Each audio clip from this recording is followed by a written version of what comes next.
So they say sleep when the baby sleeps. But let's really be honest, that's not always helpful, especially because we live in a Western society where a lot of moms have to go back to work, sometimes as soon as 6 weeks postpartum. And this is why it's important for babies to be sleep trained so that they can sleep when you're sleeping, right? So today I'm going to break down some tips and tricks to help you and baby sleep longer at night. Well, to help baby sleep longer at night. Let's dive into it. Well, first, my name is Adetutu, and I am a board-certified women's health nurse practitioner. I specialize in all things related to women's health. I specialize in gynecology, pregnancy, childbirth, and I'm also a mother of two, so I know this struggle firsthand. There is nothing worse than needing to sleep and you can't, right? Because you have a crying baby or you have a baby that's just wide awake looking at the world as if it's daytime. And sleep deprivation has also been connected to mothers having postpartum depression. And this is why it's very important for you to get your baby on a lovely sleep regimen so you can take care of yourself. Let's jump into the tips. So first, I want to talk about the newborn cycle, right? So newborns don't have a circadian rhythm like we do.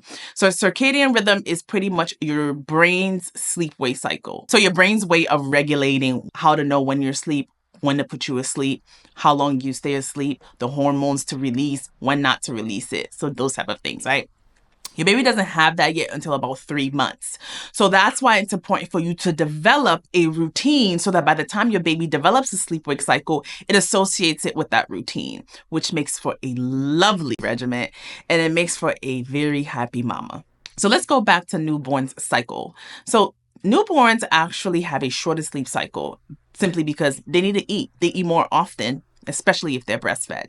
So between 1 to 3 hours, they're waking up to eat. Now, around 3 to 6 months, they have a longer sleep stretch because they're now developing that circadian rhythm. The hormones are starting to regulate. Their brain is starting to create this circadian rhythm. So this is why the sooner you actually establish and develop a sleep habit, right, the easier it is for them to settle into a sleep routine when they're older. So first, let's talk about developing a routine. Babies thrive on routine. Even adults thrive on routine. So a consistent bedtime routine will signal to their little brain that it is time to rest. You may want to start with a warm bath, right? A warm bath will signal to their body that it's time to relax because it's relaxing. And then you can follow it up with a good gentle massage. Massage with like lavender or chamomile oil. Well, my go-to is shea butter. I swear by shea butter.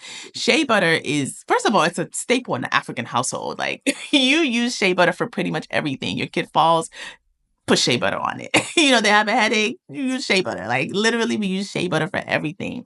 But what I find most relaxing for my children is shea butter.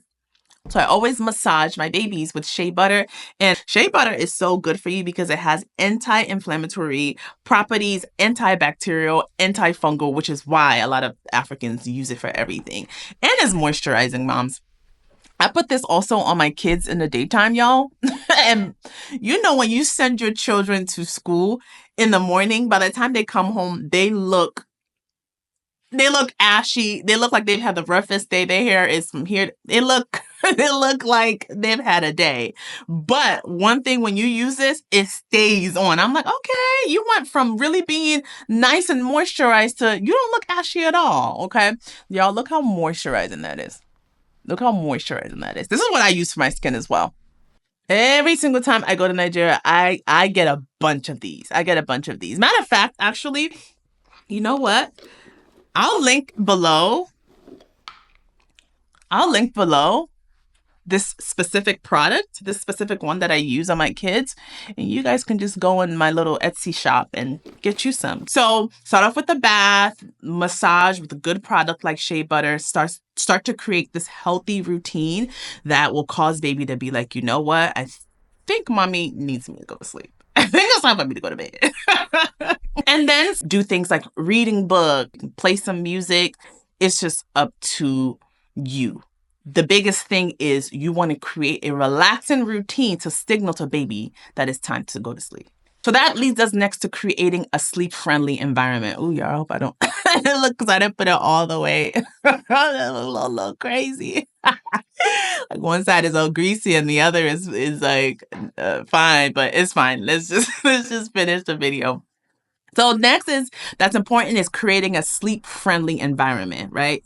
Now I learned this the hard way from my daughter. A sleep-friendly environment should have three big things. One is light. You want to make sure that there is no light. You want to make sure that it is a dark room, right? So darkness helps to stimulate baby's circadian rhythm. It helps to regulate baby's sleep-wake cycle. So darkness is a non-negotiable, and it's one of the most key things to helping baby have a good bedtime routine. Two is noise. You want to decrease noise, right? You know, when babies, they do that startling thing, right? They have this thing called a startle reflex that does not start to go away until around like 4 to 6 months, you know, where they just get really startled. And that's why it's also important for you to swaddle baby, because a lot of times if they get startled and they do the startle reflex because of the noise, and then their hand moves and then they're really awake. But swaddling is an addition to the noise. So noise, decrease noise. And a good way to do this sometimes is maybe have like white noise, which can turn down external sounds, a lullaby. And then third is temperature, right? Temperature plays a big role into comfortability for all of us, even adults. This is the reason why when it's raining outside, a lot of us love to get snuggled up and take a nap. The same way goes for a baby. So you want their rooms to be very comfortable, right? So between 68 and 72 degrees, and that's 20 degrees to 22 degrees Celsius, right? So 68 degrees to 72 Fahrenheit and 20 to 22 Celsius. So it's not too hot, it's not too cold. A cozy environment stimulates rest for everybody. So again, a good environment has darkness, quiet, and a comfortable temperature. Last thing that I want to mention is feeding. You want to try not to regulate feeding, especially breastfed babies, with sleep. This is simply because sometimes a lot of moms say that, you know, baby won't fall asleep unless I breastfed them. So then that makes it kind of harder for you, right, mom? Meaning that only you can put baby to sleep. So you can't even get a break at night. You want to do it before, you know, the shower, before the bath, right? So that baby is not associating it with sleep, because there's several steps after that that will kind of take precedence over which routine is signaling sleep. Does that make sense? So you want to try not to breastfeed the baby before putting the baby down, because that may take precedence. So baby can say, okay, we did all these other things, but I need to drink milk. I need to drink milk. And that can kind of stress mom out, because then it's only you that can put baby to sleep. Something that I had to learn the hard way. So you set up the perfect environment, and now we've set up a perfect, you know, soothing routine. But what happens if baby still is not falling asleep? Well, then that leads us to talk about the sleep training method. So I'm going to talk about two different sleep training methods. One is more comforting, the gentle, no-tear approach. And the second one is more structured. It is called the Ferber method, which a lot of parents can say is too strict. So let's talk about these two. So the gentle no-tear approach is all about responding to the baby's cues and encouraging them to sleep independently. This usually means minimal crying. So a lot of times you're patting, you're shushing, you're gentle rocking the baby to sleep, and then you're putting the baby down while the baby is drowsy but still awake. So you're gradually decreasing physical contact over time. This method is slower, but it's great for parents who prefer a more responsive approach. So again, this method is all about responding to the baby's cues and gradually decreasing contact over time.